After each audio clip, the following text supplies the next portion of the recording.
que são anti-ações? São investimentos que se valorizam quando as ações caem. Mas não se valorizam na mesma medida, se valorizam 2, 3 vezes ou até mais vezes do que a queda das ações. O principal exemplo de anti-ação é justamente o dólar. Por que o dólar é um investimento do tipo anti-ação? E por que o dólar é o melhor exemplo de uma anti-ação? É a principal anti-ação existente. O principal investimento que se valoriza muito quando as ações caem.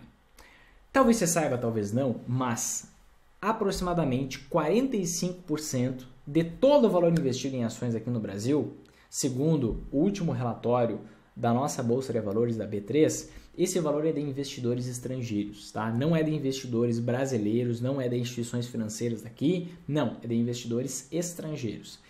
Existem centenas de bilhões de investidores estrangeiros investidos aqui.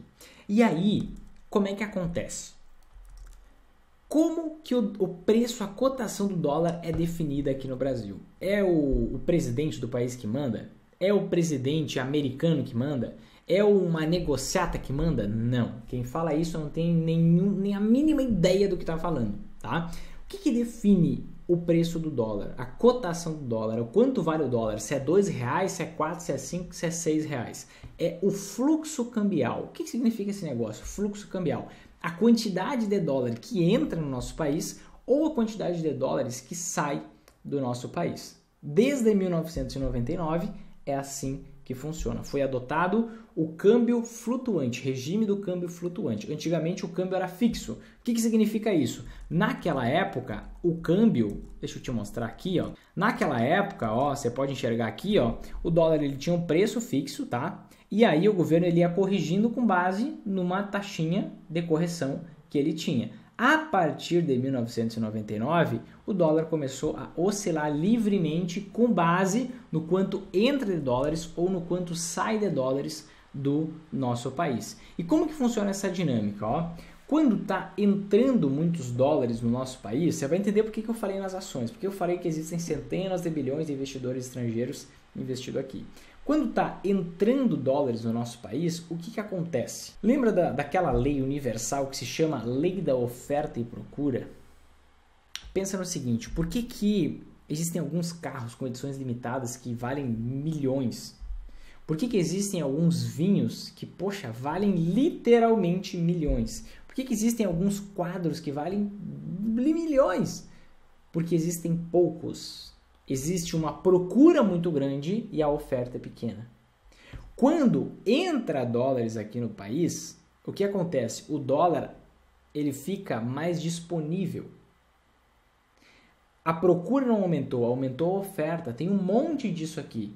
Quando tem, por exemplo, lembra da greve dos caminhoneiros em 2018? O que aconteceu com o preço dos combustíveis, sendo que tinha pouco combustível em alguns postos? O preço foi lá para cima, porque tinha pouco combustível. Quando tem muito combustível, o preço cai. Pensa no álcool em março de 2020, o álcool gel.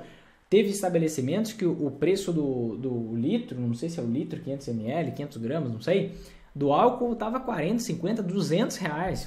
Teve várias denúncias, inclusive, de preço abusivo. Por quê? Porque tudo aquilo que tem pouco, que é escasso, vale mais. E quando aquilo não é escasso ou fica menos escasso, aquilo vale menos.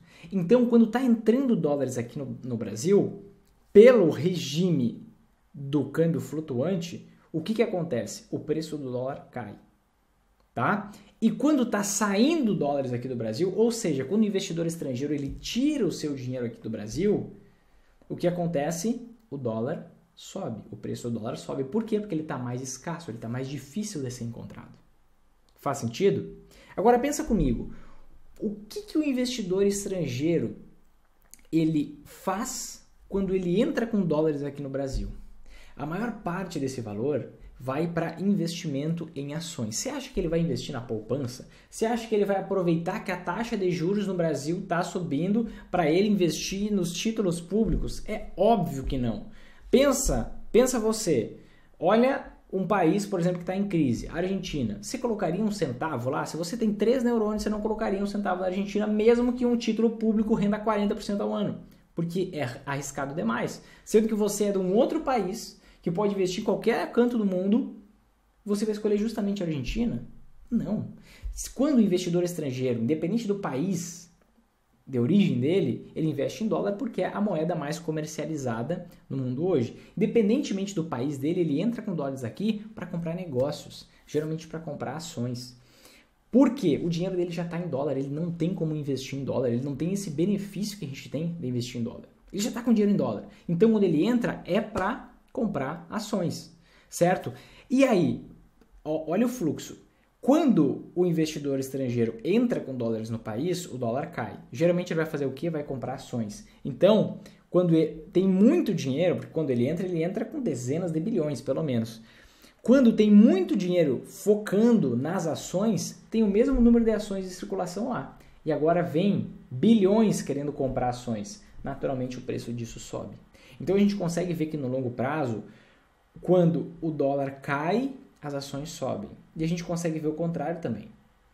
Quando o dólar sobe, significa que os investidores estrangeiros estão tirando dólares do país. Estão tirando dólar de onde?